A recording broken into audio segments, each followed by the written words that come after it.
Bonsoir à tous et bienvenue à cette toute nouvelle série d'émissions Je vous raconte. Aujourd'hui, on commence notre tournée à Pont-Rouge. J'espère que vous avez reconnu ici la rue principale. Une rue principale qui a connu un petit peu de chambardement. Et la ville aussi, comme n'importe quelle ville qu'on va faire dans cette série-là, a une foule d'histoires patrimoniales, d'histoires historiques à raconter. Donc, on va rejoindre dans quelques instants notre guide qu'on a connu il y a quelques années et qui est encore actif aujourd'hui avec le groupe Facebook Mémoire collective de Pont-Rouge, M. Sylvain Brousseau.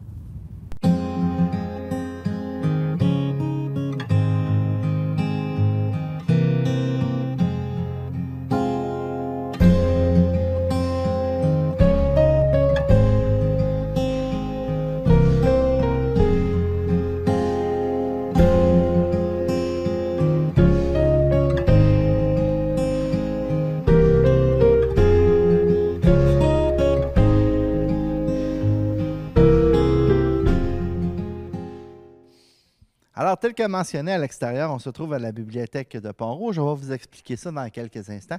Je suis avec Sylvain. Bonjour Sylvain, ça va bien? Oui, ça va bien toi? Oui, ça va très bien. Alors, c'est notre guide pour la journée. Sylvain, explique-nous justement d'où est venu ce goût du patrimoine. Ben, moi, en fait, en partant, je suis natif d'ici Pont-Rouge. Donc, je me suis exilé un tout petit peu à Québec pendant mes études, puis je suis revenu ici. Et je me suis toujours intéressé et j'ai eu la chance d'être conseiller municipal aussi en 2002. Et là, vraiment, le goût de savoir un petit peu plus par rapport à ta ville, d'où tu viens, ça l'a grossi. Et à un moment donné, dans une autre carrière, avant, j'ai été infirmier. Et un des trucs, c'est quand même une carrière qui est assez stressant, assez demandant, une des choses que je faisais justement pour me relaxer, c'était des recherches historiques. Donc, c'était de fouiller sur Internet, fouiller dans les livres et tout ça. J'ai toujours aimé l'histoire. Tant qu'à chercher justement sur la France ou sur n'importe quoi, je trouvais ça intéressant de chercher sur ma ville puis d'essayer de comprendre tout ce qui s'est passé puis de savoir où est-ce qu'on s'en allait avec tout ça. Et il faut le mentionner, toi, justement, par ton ancienne profession, tu voyais aussi beaucoup des familles qui jetaient des boîtes, puis tout ça, hein, puis ça c'est venu te chercher, là. Bien, ça, c'était une des horreurs que, justement, le côté historique venait me chercher énormément. Des gens qui, malheureusement, décédaient, les familles arrivaient et des fois jetaient des boîtes entières de documents que la personne avait gardés toute sa vie. Des vieilles photos, des choses comme ça. Les gens les jetaient parce qu'ils ne savaient pas c'était qui, ils ne savaient pas c'était quoi l'événement, fait qu'ils s'en débarrassaient tout simplement. Et ça, je trouvais ça terrible. Je me disais, c'est un pan de l'histoire qu'on ne retrouvera jamais. C'est des photos, des événements c'est peut-être la seule photo, le seul document qui existe de cet événement-là. Et on le détruit. Ça venait me chercher énormément. Mais qui a pris une ampleur incroyable, c'est Mémoire collective de Pont-Rouge. Justement, je cherchais un petit peu à rejoindre les gens, puis je savais pas trop par où commencer. À Pont-Rouge, il n'y a pas de société d'histoire, il y avait rien vraiment qui était fait sur le patrimoine. Oui, la Corporation des lieux historiques qui est là, mais je veux dire, c'est pas sa vocation principale, exactement. Donc, je me suis dit, bon, j'ai pas d'argent nécessairement à mettre dans un projet, et Facebook était là. Ça a commencé, moi et ma blonde. Alors, on a commencé comme ça, puis j'ai lancé un peu l'invitation à tout le monde. Puis l'objectif de ça, c'était vraiment de mettre en commun ce que les gens avaient, puis d'essayer justement de faire sortir certaines photos, certains documents, des tiroirs ou des greniers, puis de dire, ma grand-mère m'a déjà parlé de ça, elle doit avoir une photo, ou moi j'étais là en 87 quand il s'est passé telle affaire, et que les gens contribuent, et de pouvoir justement tout mettre ça en commun et de réussir à conserver cette mémoire-là qui, comme on disait tout à l'heure, lorsque les gens décèdent, ils partent avec un pan de l'histoire. C'est important de le récupérer avant. On parle de quelle année, dans le fond? Là, ça fait 5 ans. Si je ne me trompe pas, ça fait 5 ans que Mémoire collective existe. On est rendu à... je pense aux alentours de 1800 personnes là, qui font partie du groupe. Ça,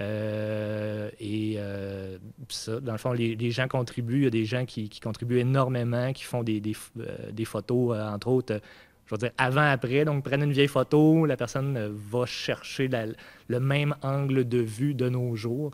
Ça, c'est des photos que les gens aiment beaucoup parce que justement, ça fait voir mais tel garage, OK, ben, il était fait comme ça autrefois. Généralement, ça amène toujours des belles discussions. Puis même, on a réussi à aller... on a des gens là, qui viennent vraiment de partout. Donc, ce n'est pas nécessairement des gens qui habitent actuellement à Pont-Rouge. On a des gens de la France qui sont rendus en France pour leur métier ou peu importe, ils ont suivi de la famille et ben, ils contribuent. On a réussi à remixer des gens, donc grâce à Facebook comme ça, des gens qui ne s'étaient pas vus, qui ne s'étaient pas parlé d'un événement ou d'une équipe de hockey ou quoi que ce soit. Puis ce qui est intéressant aussi de mentionner, c'est que vous avez eu un prix par rapport à cette action-là, prix du patrimoine. Je pense, est-ce que c'est une surprise? C'est quelque chose que vous n'avez pas vu venir? Bien, c'est toujours gratifiant, justement, de se faire reconnaître un projet. C'est sûr que c'est vraiment le fun parce qu'il n'y a pas de grandes intentions derrière ça. C'est vraiment du partage, puis tout ça. Puis de voir que c'est reconnu au niveau de la MRC, ben, on espère que ça va faire des petits, puis qu'il y a d'autres... puis ça s'est fait, justement. On a vu apparaître sur Facebook d'autres groupes de ce genre-là. Et c'est super le fun de voir que cette idée-là fait des petits. C'est le but, en fait. Puis, sans nécessairement nommer de nom, ce qui est le fun aussi, c'est que, comme tu l'as mentionné tantôt, il y a des acteurs qui se développent sur votre Facebook. Il y a 4-5 noms qui sont là plus souvent, effectivement, puis c'est ça qui est le fun. Exactement, puis je peux juste les remercier de continuer à alimenter ça, puis de toujours... C'est ça, c'est de créer une espèce d'engouement, puis de dire « Ah, je vais chercher plus loin », puis on va voir tout à l'heure, quand on va se promener dans Pont-Rouge, bien, il y a des... Je dirais pas des mystères, mais des trucs qu'on ne sait pas nécessairement, ou on ne sait pas pourquoi c'était comme ça, puis on n'a pas l'information. Mais peut-être qu'à la gang, ben, on va finir par tomber là-dessus. Puis ces gens-là ben, contribuent à alimenter ces discussions-là. L'autre étape très importante par rapport à la mémoire collective puis au patrimoine de Pont-Rouge, c'est bien sûr le 150e. On vient de le traverser. Mais ce qui est le fun, c'est que vous avez profité du 150e pour mettre beaucoup l'accent sur l'histoire par des capsules. D'ailleurs, c'est des capsules qu'on va voir souvent dans notre série d'émissions sur Pont-Rouge. Peut-être explique-nous un petit peu ce projet-là qui était quand même assez ambitieux. Là. Bien, ça a été un beau projet. Je me suis beaucoup amusé à écrire les capsules. On les voulait sympathiques, si je pourrais dire, mais informatives en même temps. C'est pour ça qu'on avait développé un peu le concept justement de la famille qui venait un petit peu de toutes sortes d'horizons, des plus âgés, des plus jeunes, et qui se posaient des questions sur Pont-Rouge. Et ça a été super le fun à tourner. Les comédiens ont été très généreux et l'équipe de tournage, ça s'est fait de façon très, très agréable. Puis je pense que le résultat est au-delà même des attentes qu'on avait. On a eu des bons commentaires. On a essayé de faire le tour un petit peu des points principaux de Pont-Rouge. Je pense que le défi a été relevé.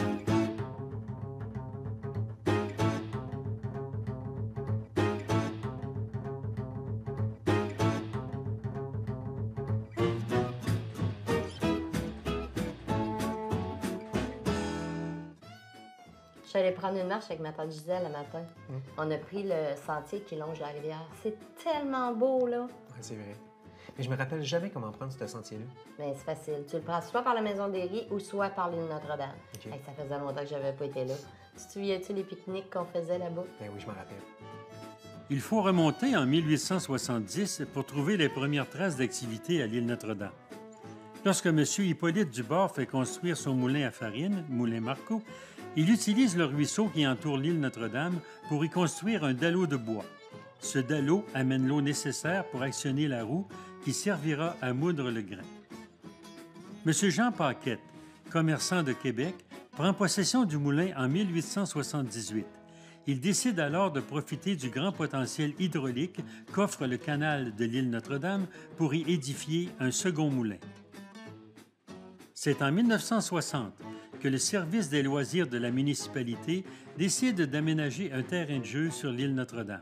Il y avait alors possibilité d'y camper et même de s'y baigner dans un lac artificiel. Pour accommoder les usagers, des foyers, des tables à pique-nique ainsi que des toilettes avaient été aménagés. On érige une digue à même le ruisseau qui entoure l'île pour y créer un lac artificiel. Des vestiges de cette digue sont encore bien visibles sur l'île. La popularité du site est telle qu'on enregistre 25 000 présences sur l'île à l'été 1964. L'isolement géographique du site, accompagné d'un manque de surveillance, mène à de nombreux actes de vandalisme. Le point culminant de ces gestes sera l'incendie du pavillon principal au début des années 80. Le site sera par la suite laissé à l'abandon. Pont-Rouge a toujours eu un lien particulier avec la fête de la Saint-Jean-Baptiste. Elle fut célébrée pour la première fois en 1934. Hey, ça serait le fun d'amener la petite, là. Je pense qu'elle aimerait ça lancer des galets dans la rivière. Oui, mais oublie pas ton appareil photo, par exemple. Parce qu'il y a vraiment des belles photos à prendre du moulin Marco puis du port.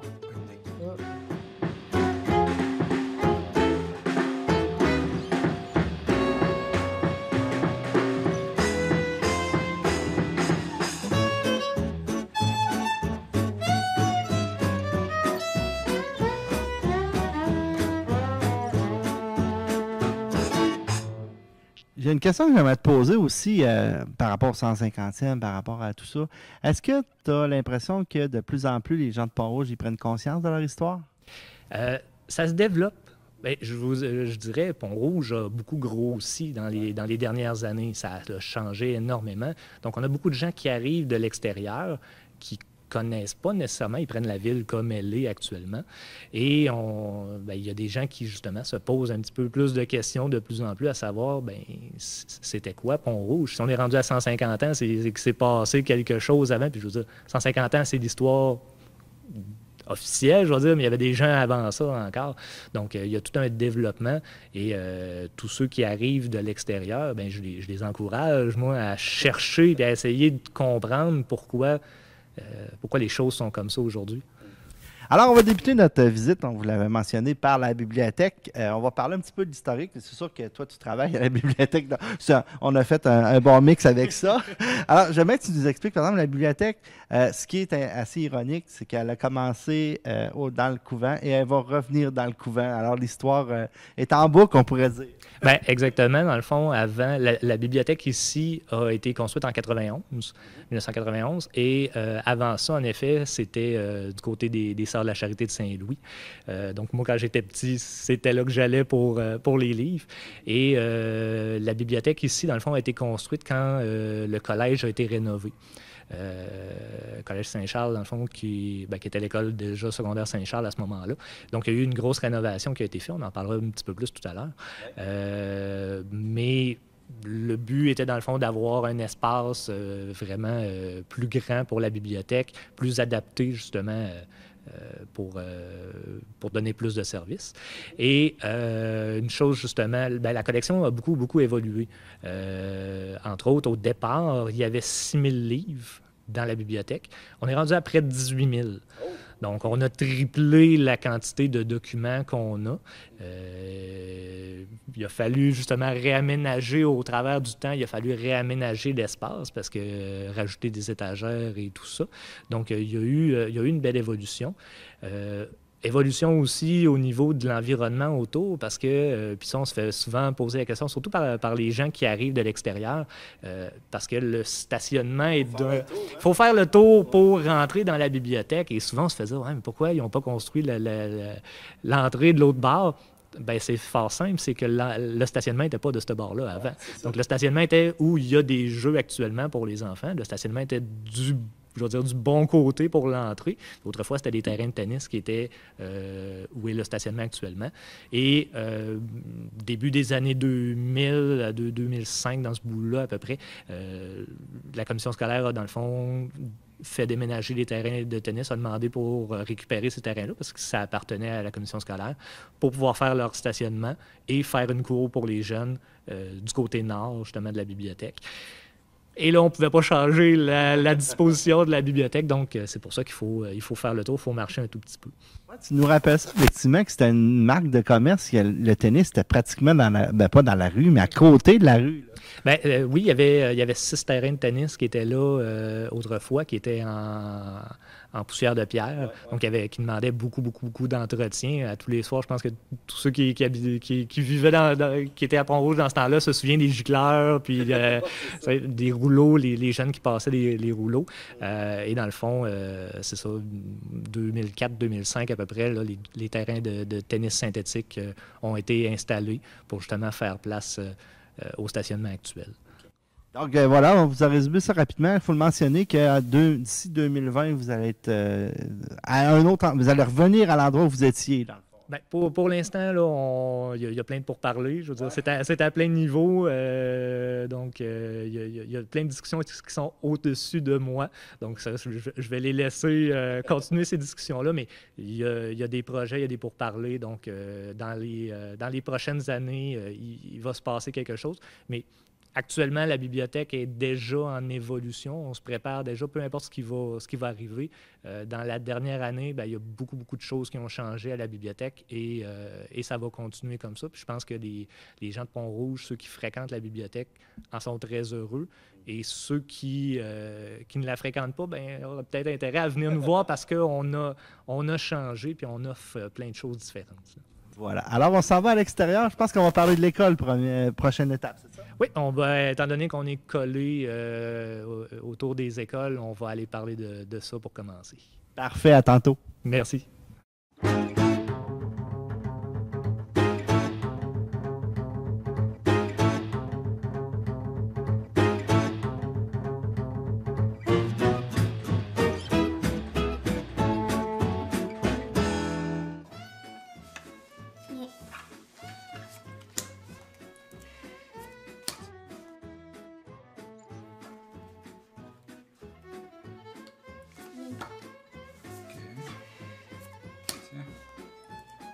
Moi, j'ai fait la moitié de mon primaire au pavillon Saint-Charles.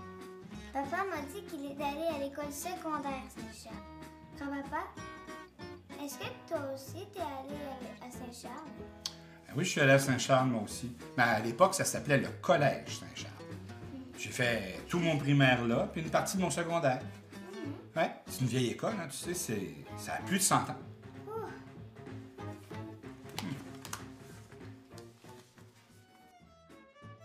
Depuis 1888, les enfants de Pont-Rouge ont pris l'habitude de se rendre jusqu'à l'école modèle pour y parfaire leur éducation. Cette école était située sur le terrain de l'actuel bureau de poste. Dès 1908, l'école devient trop petite et des démarches sont entreprises pour la construction d'une nouvelle école. C'est en 1914 que la construction du collège Saint-Charles débute. Le 3 octobre 1915 a lieu la bénédiction du collège et les garçons font leur entrée sous les bons soins des frères maristes. En 1947, on agrandit le collège pour la première fois du côté ouest. On y aménage des locaux pour les travaux manuels et d'autres classes. Les frères maristes dirigeront l'enseignement à Saint-Charles jusqu'en 1972. En 1991, on modernise le bâtiment en y ajoutant entre autres un ascenseur et la bibliothèque municipale.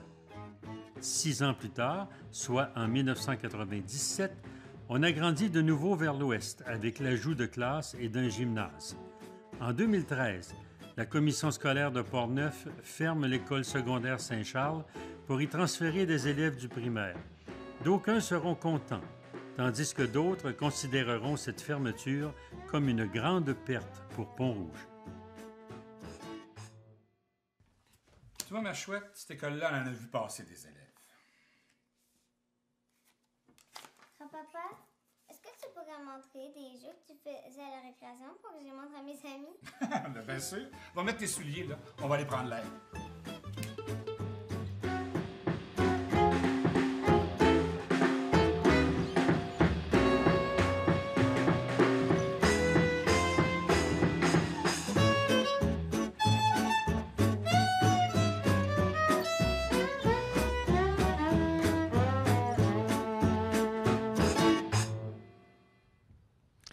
Alors, quand on se place sur ce banc ici, on voit quand même un beau point de vue de la belle école de Pont-Rouge 1914. Juste avant, j'aimerais ça qu'on parle, par exemple, de la première école ici à Pont-Rouge. Elle n'existe plus, mais il faut quand même parler, parce que vous avez quand même trouvé une ou deux photos là-dessus. En effet, dans le fond, il y avait déjà des écoles dans les rangs, mais dans le village, dans le fond, ils ont construit une première école qu'on a appelée l'école modèle.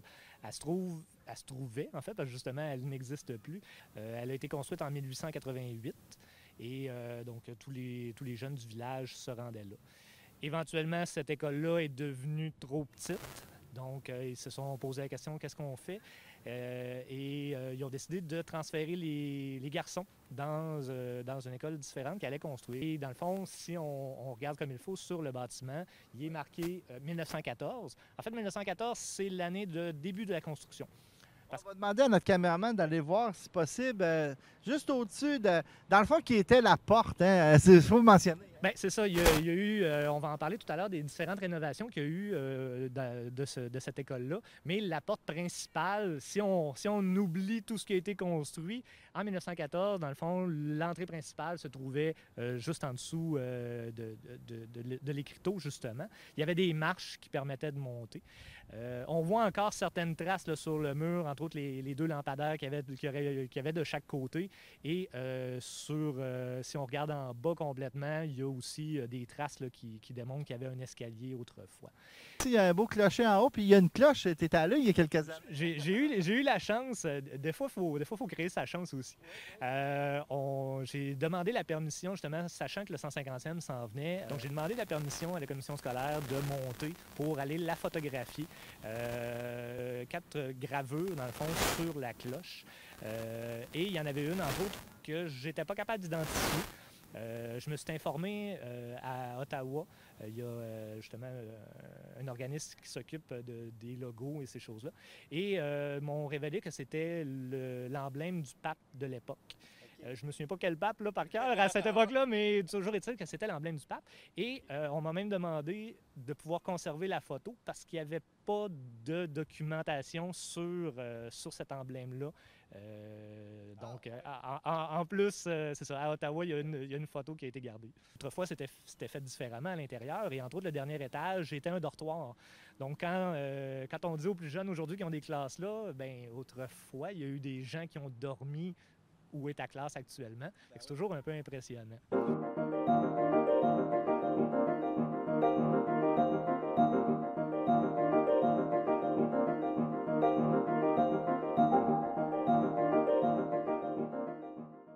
Le troisième, c'est 1991, donc c'est en fait une rénovation et l'agrandissement avec la bibliothèque.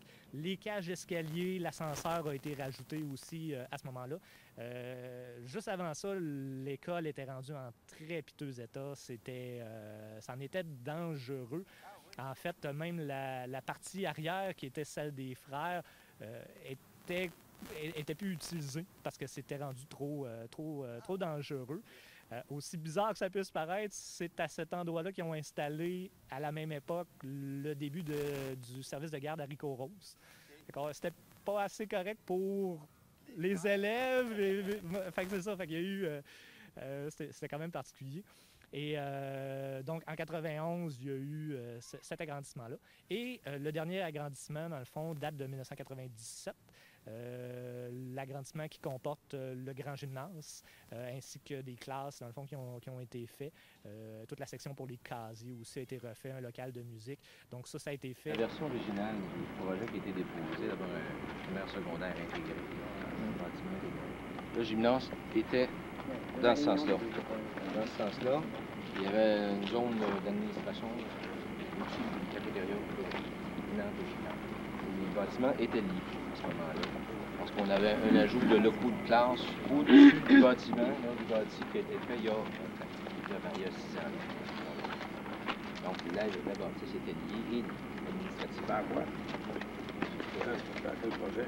Dans le projet original, le projet qui avait été déposé en 1993 et qui avait été discuté depuis le début, quand on parlait d'agrandir et rénover les bâtiments. C'est un peu les esquisses qu'on avait à l'époque. Si on retrouve l'école Saint-Charles, l'école Saint-Charles, se trouvait à le gymnase, un agrandissement de classe avec des services. Sur la cour intérieure. Les services, au lieu d'avoir 2 secrétariats pour les 2 écoles, on en a un seulement au centre. Avec une petite cafétéria, permettre aux élèves, soit de l'élémentaire ou secondaire, de venir manger là, au lieu d'être en bas. Ça, c'est un premier projet qui a été présenté. Dans la deuxième phase, on a ignoré complètement le restant. Ils ont seulement signalé au niveau du gymnase, c'est celui-là qui était le plus urgent. On voyait un jour de la maternelle à la secondaire 1, 2 et 3, que ce soit un complexe complètement unifié où les parents auraient seulement une porte à venir. Un parent qui a un élève à l'élémentaire ou au secondaire, il doit aller dans les deux écoles, il pourrait venir au moins au même secrétariat. Je suis à l'école. De la grande visite. M. Jean Garon, qui est ministre de l'Éducation, ainsi que M. Roger Bertrand, qui est président de l'Assemblée nationale. Ils viennent voir ce que ressemble notre complexe ici, et on discute du projet d'ajouter un gymnase. Êtes-vous d'accord? Oui! Pourquoi? Pourquoi il est trop petit? On a secondaire, il y a pas de place. Hein? Secondaire, il y a Plus que celle-là, on voit la plus grande. Le filet n'est pas en plein centre à cause des poutres, là, des lumières. L'autre partie est toute petite. Alors, quand on est un groupe de 27 dans la petite partie, là, un autre groupe de 27 28 ici, quand on veut parler aux étudiants de l'autre côté, ou peu importe n'importe quel côté, quand on veut parler aux étudiants là, qui sont réunis, là, puis de l'autre côté du filet, ils font du dribble, exemple, là, ça devient, c'est pas tellement évident. Il y a le bruit, il y a la chaleur. La ventilation est faite pour aérer ce bord-là. Quand le filet séparateur est baissé, il n'y a plus de ventilation. Il y a le bruit, il y a le manque d'espace. Ça fait un cours de sciences physiques où les jeunes sont autant assis qu'en mouvement parce que pour une question de sécurité,